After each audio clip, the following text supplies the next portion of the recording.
Good morning students.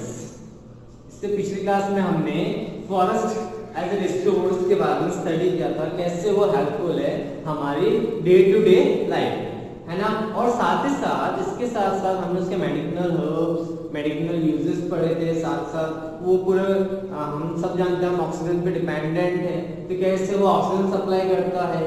उसके साथ साथ एक एज एन इकोनॉमिक सोर्स भी है किसी भी देश के लिए, एक बहुत ही जहाँ पे फॉरेस्ट है वहाँ के लिए ये एज इकोनॉमिक सोर्स भी बहुत अच्छी तरीके से माना जाता है। ओके, आज हम पढ़ेंगे इनका conservation. Okay, conservation of forest in India. British government made forest policy in 1894 in India. They established forest department in every state for the protection and development of forest. There were two main objectives of this policy: revenue collection and conservation of forest. अब forest conservation सबसे पहले British government ने 1894 में policy ये वाली establish करी थी। अब इसके तहत हर स्टेट को इस बात का ध्यान रखना है कि डेवलपमेंट तो करना ही है फॉरेस्ट रिसोर्स में, एज वेल इसको प्रोटेक्ट भी करना है। अब इसके दो कारण थे पॉलिसी बनाने के। इसका सबसे पहला कारण तो था रिवेन्यू कलेक्शन करना, है ना। मतलब जो भी उसका सोर्स निकलता है उसको बेच के जो रिवेन्यू वो कलेक्ट कर सके ना, in terms of money. And दूसरा जो था वो था कंजर्वेशन ऑफ फॉरेस्ट, फॉरेस्ट को बचाकर भी रखना। Okay, now the first one is, जिसमें फर्स्ट पॉइंट हम पढ़ रहे हैं, इन 1950 आफ्टर इंडिपेंडेंस, है ना, central forest board was established. After independence 1950 में central board of central forest board establish हुआ। New forest policy was made. It have its four main points were। अब आफ्टर इंडिपेंडेंस में नई फॉरेस्ट पॉलिसी बनाई तो और उसमें वो चार मेन पॉइंट्स थे उसके, वो हम पढ़ते हैं। Forest area should be increase to 33.3%। अब उसमें सबसे पहला जो डिसीजन ये लिया गया कि सब फॉरेस्ट एरिया को इंक्रीज करना, उसको कहां तक लेके जाना है, 33.3%। फिर फॉरेस्टेशन मतलब जितने ज्यादा हो सके हम पेड़ पौधे उगा सके। Okay, third is the protection of forest, forest को एज प्रोटेक्ट भी करना। And fourth is the forestry research, और हम क्या क्या उससे रिसर्च, हम क्या क्या मतलब रिसर्च करें उस पर, तो हम उसके और जो भी प्लांट्स हैं जिनको हम सब रिकॉग्नाइज नहीं करते हैं या उसका हम यूज नहीं कर पा रहे, तो उन रिसर्च के थ्रू हम प्लांट्स के बारे में जान सके, उनकी यूजेस के बारे में जान सके। सेकेंड इज द सेकेंड जो पॉलिसी उसको रिवाइज करके रहा था, तो policy was revised on 7 December 1988 on 7 दिसंबर। इस पॉलिसी में कुछ रिवाइज, उसमें कुछ वापस से इसको रिव्यू किया गया, इसको रिवाइज किया गया। The main M of the forest policy of 1988 is protection, conservation and development of forest. अब इसमें जो मेन पॉलिसी जब बनी तो उसमें सिर्फ 3 पॉइंटों पर ध्यान रखा गया। सबसे पहले प्रोटेक्ट करना, फिर उसको कंजर्व करना, एज वेल एज उसको डेवलप भी करना। Okay, the policy holds the following objects: maintenance of environmental stability through preservation and restoration of ecological balance. उस पर मेन ऑब्जेक्टिव्स, पॉलिसी के जो मेन ऑब्जेक्टिव्स थे वो ये थे कि जो एनवायरमेंट स्टेबिलिटी बनाने के लिए फॉरेस्ट को कंजर्व करने की जरूरत है, हमारे इकोलॉजिकल बैलेंस बना रहे। ओके, फिर कंजर्वेशन ऑफ नेचुरल हेरिटेज, हमने पढ़ा था इससे पहले कि forest plays act as an natural heritage, तो उसको कंजर्व भी करना है ना। किसी बहुत सारी स्पीसीज होती हैं जिसे हमारे देश में किसी पर्टिकुलर देश में पाई जाती है, वो अदर कंट्रीज में ग्रो नहीं करती हैं, है ना। फॉरेस्ट की हो, कोई स्पेसिफिक प्लांट हो, कोई स्पेसिफिक हर्ब हो या फिर कोई स्पेसिफिक ट्री हो, उसे यहीं पे ग्रो होता है, कोई अदर कंट्रीज में नहीं। तो ऐसी चीज वो एक टाइप की हेरिटेज होगी, तो उसको हमें कंजर्व करके रखना है। Check on soil erosion and deposition in the catchment areas of rivers, lakes. अब सॉइल इरोजन के बारे में चेक करना है, और साथ ही साथ जहाँ पर जो फ्लड वाटर या फिर जो कैचमेंट एरिया हम उसको बोलते हैं, जहाँ से नदी, रिवर्स का पानी, रिवर्स का, लेक्स का पानी जहाँ से ओवरफ्लो हो जाए, जब ओवरफ्लो हो जाता है तब उस हम पोर्शन को बोलते हैं कैचमेंट एरिया। मतलब जो ओवरफ्लो होके जब वो एक पाथ बना के बह जाता है दूसरे प्लेस पर, उसको हम बोलते हैं कैचमेंट एरिया। तो उसके बारे में ध्यान रखना कि जो फॉरेस्ट में जो ड्यूरेशन एरिया है उसको कैसे बढ़ाया जाए, इन रिवर्स, लेक्स का पानी कैसे फॉरेस्ट तक पहुंचाया जाए। Check on extension of sand dunes in desert areas of Rajasthan and along coastal tracks. फिर उसके बाद में क्या है, चेक करना जो सैंड ड्यून्स बन रहे हैं डेजर्ट एरिया में, उनके ऊपर प्रॉपर चेक करना। कोस्टल ट्रैक में सैंड ड्यून्स आप सब समझते हो ना, जो रेत के टीले होते हैं। Okay, sustainable increase in forestry covered through massive afforestation and social forestry programme. और जितना हो सके फॉरेस्ट एरिया को बढ़ा सके। अब फॉरेस्ट एरिया कैसे, आप जितने ज्यादा प्लांटेशन करना स्टार्ट कर दो, जितना प्लांट करना स्टार्ट कर दोगे ट्रीज प्लांट, तो आपका फॉरेस्ट एरिया बढ़ता जाएगा। इसको हम बोलते हैं afforestation. Okay, step to meet requirements of full wood fodder and minor forest produce and timber for tribal and rural population। और जो छोटी मोटी जो रिक्वायरमेंट्स होती है ना, जैसे कि हमें जो फूडर चाहिए या फिर हमें जो फ्यूल चाहिए फॉरेस्ट से, या फिर जो छोटी छोटी प्रोडक्शन होती है फॉरेस्ट रिसोर्स से, उसको बढ़ावा देना ताकि हम जो हमें रिक्वायरमेंट्स है उसको हम फुलफिल कर पाए। Increase in productivity of forest to meet the national needs. और जितनी ज्यादा फॉरेस्ट की प्रोडक्टिविटी बढ़ा सके उतना हम बढ़ाए ताकि जो नेशनल जो नेशन की जो नीड है वो फुलफिल हो सके। Encouragement of efficient utilisation of forest produce and optimum substitution of fuel. इसके साथ साथ एक और चीज, जितना हम एफिशिएंटली मतलब जितना हम कम हो सके उसको यूज करें। मतलब आप कम एफिशिएंटली उसको यूज करना मतलब आप थोड़े में से आप उसका प्रोडक्शन ज्यादा कर सके। ऐसा नहीं हो कि आप उसको ज्यादा से ज्यादा यूज कर रहे हो तो उससे होता क्या नुकसान भी होता है। तो सिर्फ एफिशिएंट यूज करना है, जितना हमें रिक्वायरमेंट है इतना ही यूज करना कि इतने रिक्वायरमेंट से हमें जो चीज बनानी है इतने रिक्वायरमेंट में ही बच जानी चाहिए। इसके साथ साथ कोई अल्टरनेटिव ढूंढना वुड के अलावा। ऐसे बहुत सारी चीजें होती हैं कि आप वुड के अलावा उसका कोई अल्टरनेट ढूंढिए कि इससे चीजें बन। जैसे पहले होता था कि फॉर एग्जाम्पल अगर फॉरेस्ट में हम जाए तो बैम्बू से हमारे पेपर्स बनते थे, बट आजकल उसका सब्स्टिट्यूट ढूंढ लिया। आजकल रिसाइकलिंग हो रही है, हस्क जो होता है राइस का गेहूं का उसके हेल्प से आजकल पेपर्स बन रहे हैं। तो ये अल्टरनेट भी ढूंढना है कि अब वुड का अल्टरनेट क्या हो सकता है। Okay, then step to create massive people's movement and environmental movement to achieve the objectives and minimize pressure on existing forest। और इसके साथ स्टेप से क्रिएट करना पीपल के दिमाग में, इंसानों के दिमाग में ये अवेयरनेस दिलवाना कि हमें कैसे फॉरेस्ट को कंजर्व करना है। Mainly women can do it better. Okay, the third point, in 1999 एक और पॉलिसी में चेंजेस आए, देखते हैं क्या होता है। 1999 में 20-year forestry action programme was launched to make the national forest policy of 1988 functional. अब 1988 में जो पॉलिसी बनाई थी उसको प्रॉपर्ली फंक्शनल बनाने के लिए 1999 में एक 20 साल का नेशनल फॉरेस्ट्री एक्शन प्रोग्राम बनाया गया, उससे फॉरेस्ट में डेवलपमेंट हो सके। ओके, तो आइए हम जानते हैं कौन कौन से ऐसे प्रोग्राम स्टैब्लिश करें। तो इसमें सबसे पहले उन्होंने क्या करा कि एक कमीशन सेटअप किया, establishment of central forest commission. In 1965, central government established Central Forest Commission. Its function are to collect information and data, to broadcast technical information, market study to and to coordinate the institution engaged in the forest development programs। अब central forest commission का setup इसलिए किया गया था, ये सारा data collect करेगी, है ना, जितनी फॉरेस्ट है उनको डाटा कलेक्ट करेगी, फिर उनको टेक्निकल इन्फॉर्मेशन है उनकी स्टडी करना और उनको जो वेरियस इंस्टीट्यूशन है जो कि फॉरेस्ट के ऊपर रिसर्च करे उससे शेयर करना। Then Indian forestry survey organisation, this organisation was established in 1971 to find the valuable good produced in the forest. अब ये इस ऑर्गेनाइजेशन का काम क्या था कि ये इस बात का ये फाइंड आउट करता था कि क्या अवेलेबिलिटी है गुड्स हम क्या फॉरेस्ट से जो हम जो सोर्सेस है उससे हम कौन-कौन से गुड्स हम बना पा रहे हैं। Third is the establishment of forestry research and education.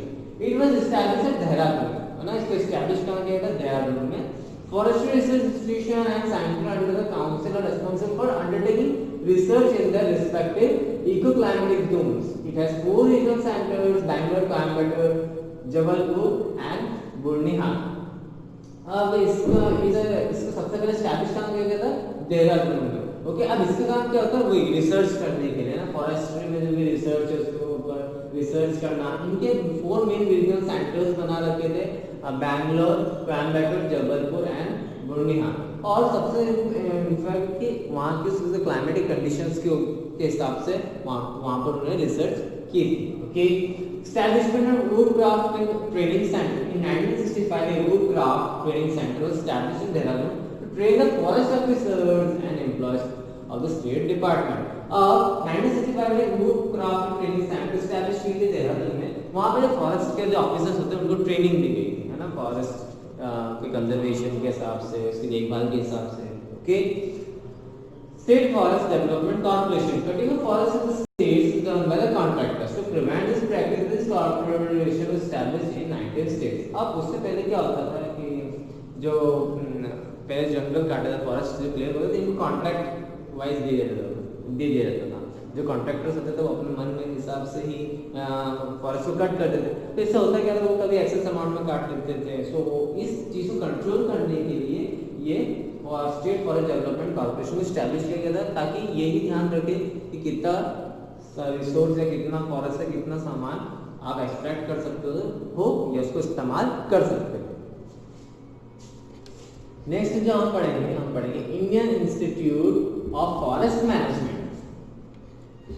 This institute is established in Ahmedabad in 1978. In collaboration with the Swedish company, central government has also established Indian Institute of Forest Management in Bhopal for training, research and consultancy. PG and doctorate degrees are awarded here on the basis of research and case study. अब ऐसा एक institution बनाएगा forest management का, जहाँ पे students जाके इस field में जाके रिसर्च कर सके, पढ़ाई कर सके। ओके, तो इसको किसकी स्वीडिश कंपनी के कोलैबोरेशन के साथ अहमदाबाद में फर्स्ट डे स्टैब्लिश किया था 1978 में। फिर उसके बाद में सेंट्रल गवर्नमेंट ने इसको स्टैब्लिश किया as the name Indian Institute of Forest Management Bhopal में, जहाँ पे ट्रेनिंग रिसर्च कंसल्टेंसी बनाई गई, जहाँ पे आप पोस्ट ग्रेजुएशन भी कर सकते हो as well as doctorate degrees मिलती है। और जो भी आप रिसर्च करते हो, मीन्स आप फर्दर रिसर्च करते हो उसी पर्टिकुलर फॉरेस्ट में, तो आपको वहाँ पे post graduation as well as doctorate degree भी अवार्ड की जाती है।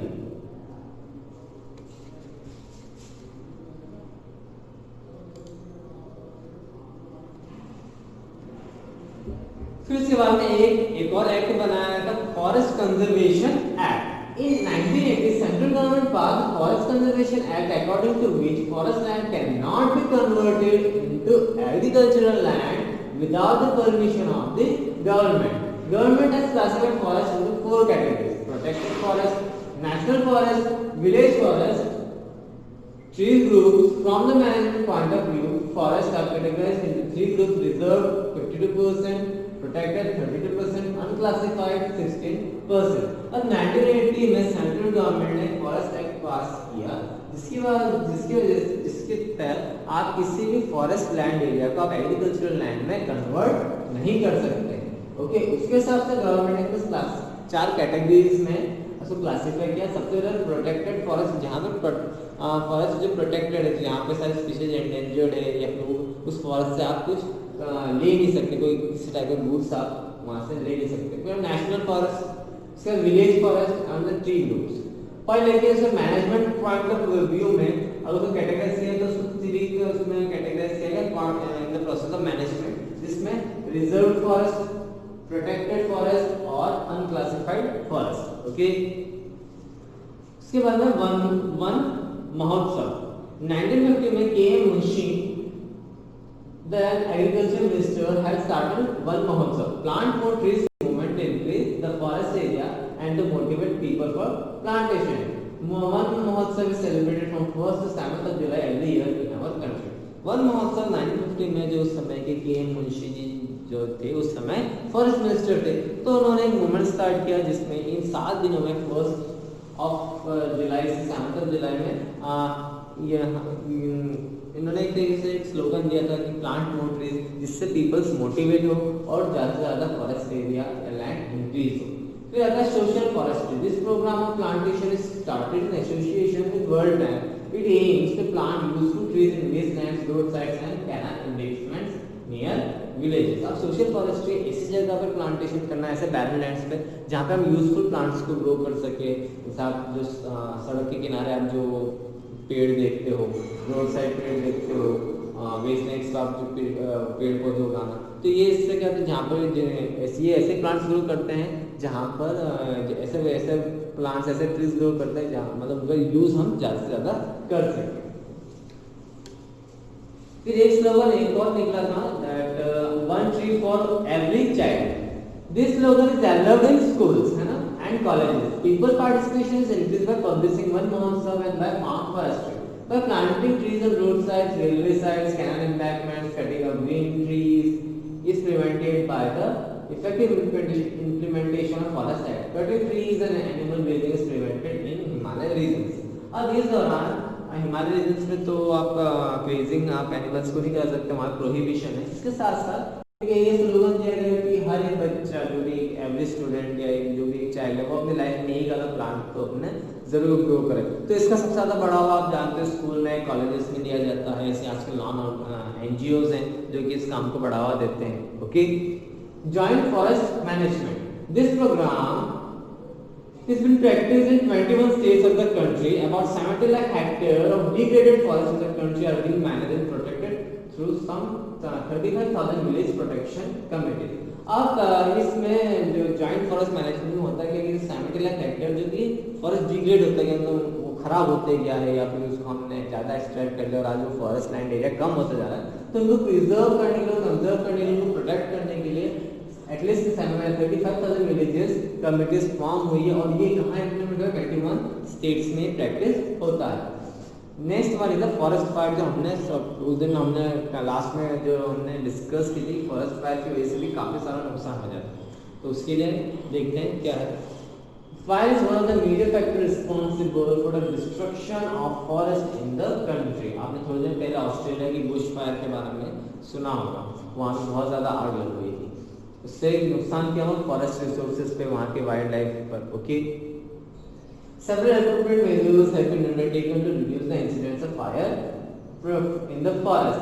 The UNDP assisted modern forest fire control project in Chandrapur, Maharashtra and Halwani and Nainital, Uttar Pradesh is in operation in 10 states of the country. तो ऐसे organisation बनाए गए हैं जो कि इन सब चीज़ों पर ध्यान रखे, प्रिवेंटिव मेजर्स देखे, रेगुलर चेक्स करे। तो ये सब काम किसका रहता है? जो फॉरेस्ट डिपार्टमेंट जो ऑफिसर्स होते हैं ये सब चीज़ों का ध्यान रखते हैं, है ना, जिससे कि फॉरेस्ट अगर फॉरेस्ट में फायर नहीं हो या फॉरेस्ट में फायर हो तो हम ऐसे कैसे मेजर्स ले सकते हैं कि हम उस पर कंट्रोल कर सकें। ओके, फैक्ट्री अब जो हम नेक्स्ट हम पढ़ेंगे, नेक्स्ट क्लास में पढ़ेंगे wild life and endangered species. इसमें हम बेसिकली वाइल्ड लाइफ के बारे में डिस्कस करेंगे और ऐसी स्पीसीज जो कि मतलब उनका एक्सटिंक्ट होने वाली है या फिर एंडेंजर्ड है या बहुत गिने चुने कम स्पीसीज से बचे हुए। तो गवर्नमेंट क्या करती है इनके लिए, कैसे इनको कंजर्व करती है, इसके बारे में हम जानेंगे। Thank you.